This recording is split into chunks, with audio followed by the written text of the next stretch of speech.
बता दो भाई फिर तगाजे दे के कमस हरियाणा के बयान बहादुर बयान वीरों की लिस्ट में सबसे पहले नंबर आता है बीजेपी के राष्ट्रीय अध्यक्ष जेपी नड्डा का। वो कुछ दिन पहले पंचकुला पहुंचे थे और उन्होंने एक रोड शो में भाग लिया था। साथ ही उन्होंने हरियाणा के सीएम मनोहर लाल की तारीफों के कसीदे भी पढ़े और उन्होंने कहा कि हरियाणा की जो सरकार है मनोहर लाल, उन्होंने हरियाणा में सभी योजनाओं को अच्छे तरीके से पेश किया है। यह हमारी खुशनसीबी है कि मनोहर लाल खट्टर जी के नेतृत्व में मोदी जी की नीतियों को अक्षरशः नीचे तक लागू किया जा रहा है। पन्ने उड़ गए जब रविंद्र केजरीवाल की आंधी चलती है ना, पन्ने हवा में उड़ जाते हैं। मैं नड्डा जी को बताना चाहता हूँ हरियाणा में वही होगा जो नड्डा जी आपके गृह प्रदेश हिमाचल में हुआ, वही हरियाणा के अंदर। दीपू भाई साहब फुल जोश में से हैं इलेक्शन आज करा लो, पर नेताजी उन पास 3 स्टेटा में जिनमें चुनाव आ रहे थे बूंदी डाल, उनमें भी कांग्रेस नेता फुल जोश में थे। देखियो कदे फिर जो सेड़े भी ढीला पड़ जाए। वहीं हरियाणा के डिप्टी सीएम दुष्यंत चौटाला ने कांग्रेस के ऊपर तंज कसते हुए कहा कि कांग्रेस का आने वाले चुनाव में जो हाल है वो राजस्थान, मध्य प्रदेश और छत्तीसगढ़ के चुनाव जैसा होने वाला है। साथ ही उन्होंने कहा कि जो हरियाणा कांग्रेस है वो ग्रुप में बटी हुई है, एक असार के ग्रुप, एक बाप बेटा ग्रुप। साथ ही उन्होंने कहा कि हरियाणा कांग्रेस में एक चीज चलती है, आई मी माई सेल्फ। आज के दिन बाबू बेटा अपने से बाहर तो सोच ही नहीं सकते।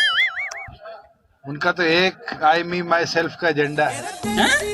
आई मी माई सेल्फ भाई नवीन एक बात तो से भाई उड़े जे एसआर के भाई बाबू बेटा ग्रुप से हैं, तो भाई जेजेपी में भी एक बाबू बेटा का ग्रुप से उड़े भी मतलब नाराजगी चल रही है कांग्रेस में भी और जेजेपी में भी चल रही है, उनके भी विधायक कई नाराज से, तो इस हिसाब से तो उड़े भी बाबू बेटा ग्रुप चल रहा है, कह सकते हैं विकास भाई।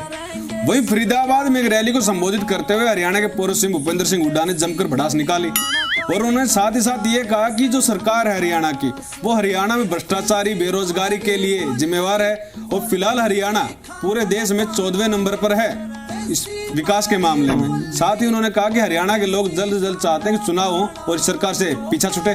भाई इनने तो हरियाणा पिछाड़ दिया, आज जो पहले नंबर पे था आज 14वें पावदान पे आ गया हमारा प्रदेश। तो चावे न्यूज है अगर भाई तगाजी इलेक्शन हो और उन्हें एक बार फिर अपनी किस्मत आजमाने का मौका मिले, कह सकते हैं विकास भाई। वही आपके राष्ट्रीय संगठन महामंत्री डॉक्टर संदीप पाठक ने जींद में अपने कार्यकर्ताओं से मीटिंग के बाद मीडिया को संबोधित किया और उन्होंने कहा कि जो हमारा मकसद है वो भीड़ जुटाना नहीं है। हमारा कोई रैली में भीड़ जुटाना कभी हमारा मकसद होता नहीं है।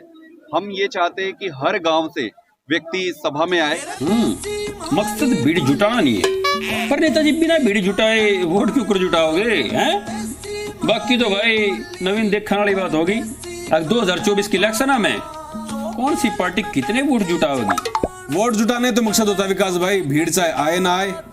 लेकिन वही हरियाणा कांग्रेस के जो प्रदेश प्रभारी हैं दीपक बाबरिया, उन्होंने एक बात मानी। उन्होंने कहा कि हरियाणा कांग्रेस के अंदर फूट जरूर है लेकिन बीजेपी के तो मुख्यमंत्री और गृह मंत्री के बीच में नहीं बनती। भारतीय जनता पार्टी मुख्यमंत्री उसके गृह मंत्री में भी बोलने के संबंध नहीं, उसके बारे में कोई नहीं कहते।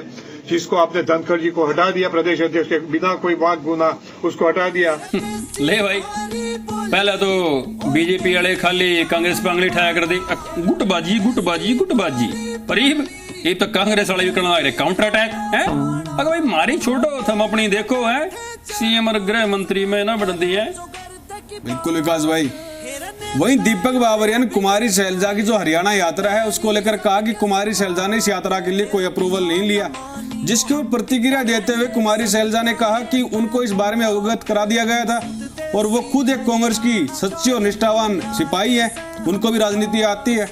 शायद उनकी कांग्रेस प्रेसिडेंट से बात नहीं हुई होगी, लेकिन मैं ये कह सकती हूँ हम भी थोड़ी बहुत राजनीतिक, हमारा भी इतिहास है, हमने भी थोड़ी बहुत राजनीति की हुई है और पक्के सिपाही हैं हम कांग्रेस के।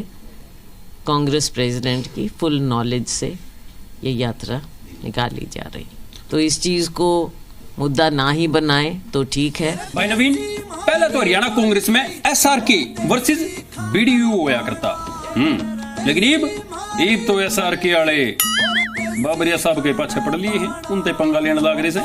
बिल्कुल विकास भाई, कुछ इसी तरह का बयान दिया है कांग्रेस के दिग्गज नेता रणदीप सुरजेवाला ने। उन्होंने जींद में रैली को आयोजित करते हुए कहा कि जो अब की बार 2024 में राज आने वाला है वो जींद की चौखट पर आएगा। साथ ही उनकी रैली में रणदीप सुरजेवाला अब की बार के गाने भी बज रहे थे। आपके आह्वान की धरती जींद से ही भाजपा जजपा सरकार के बदलाव का आह्वान अरेवा की पवित्र धरती से हमने मिलकर गाने भी बजने लग रहे थे भाई। ये गाने तो जिस भी SRK की हो चाहे बीडी वाला की कोई भी रैली हो, उन सब में मतलब गाने बाज दे रहे हैं। वहीं हरियाणा कृषि मंत्री JP दलाल ने कांग्रेस पर तंज कसते हुए कहा कि जो हरियाणा जो कांग्रेस है वो 2 धड़ों में बटी हुई है और वो अपने प्रभुत्व की लड़ाई लड़ रहे हैं। हरियाणा कांग्रेस गुटों में बटी हुई पार्टी है। एक गुट कोई घोषणा करता है, दूसरा गुट कोई घोषणा करता है, एक गुट जलसा करता है, दूसरा यात्रा निकालता है। अपना प्रभुत्व रखने की लड़ाई चल रही है। कोई गुट नहीं, कोई गुट नहीं, कोई गुट नहीं। बात तो सही नेताजी भाई, हरियाणा कांग्रेस में गुटबाजी कैडी है, पर बीजेपी और जेजेपी में भी मतलब गुटबाजी को घाट नहीं है। वहीं आम आदमी पार्टी के सांसद सुशील गुप्ता ने बीजेपी पर चुटकी लेते हुए कहा कि वो दिल्ली में 3 सीट जीतकर 3 व्हीलर बन गए, पंजाब में 2 सीट जीतकर साइकिल बन गए और हरियाणा में तो साइकिल भी नहीं रहेगी। दिल्ली की अगर मैं बात करूं तो इनके 3 रह गए थे MLA 3 व्हीलर पार्टी बन गई थी, और पंजाब में 2 रह गए, साइकिल पार्टी बन गई। हरियाणा में इनका साइकिल भी घुसेगा। यार आज बयान वीरा की लिस्ट में यो सत्य कसूता बयान था, कसूता पॉइंट हमारा भाई। विकास भाई, विनाश काले विपरीत बुद्धि क्या कह रहे हैं बोली बूझ? सही कह रहे हैं विकास भाई, और ये बात मैं नहीं कह रहा, कांग्रेस के नेता हैं कुलदीप वत्स, वो कह रहे हैं बीजेपी को लेकर। ओह अच्छा, याद थी बात। दरअसल ये बात मैं नहीं कह रहा विकास भाई, ये बात कह रहे कांग्रेस के नेता कुलदीप वत्स। उन्होंने बीजेपी को लेकर कहा कि बीजेपी फिलहाल घमंड के घोड़े पर सवार है और उनका हिसाब अब की बार जनता करेगी। विनाशकाली प्रतिबुद्धि, विनाशकाली प्रतिबुद्धि। घमंड के घोड़े पर सवार है नेताजी। घमंड के घोड़े पर तो कई नेता सवार से हैं, खाली बीजेपी जेजेपी नहीं, आपकी पार्टी में भी कई नेता घमंड के घोड़े पर सवार हैं। वहीं हरियाणा के पूर्व वित्त मंत्री कैप्टन अभिमन्यु ने जेजेपी पर तंज कसते हुए कहा कि कुछ लोग ताऊ देलाल के नाम पर वोट मांगकर लोकलाज और लोकराज को भूले जा रहे हैं।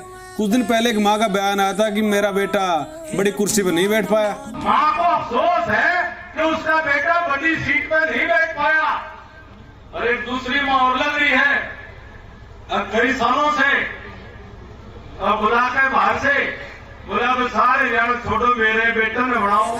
एक माँ का पुत्र को 1 नंबर की कुर्सी पर बैठने का सपना देखना, क्यों?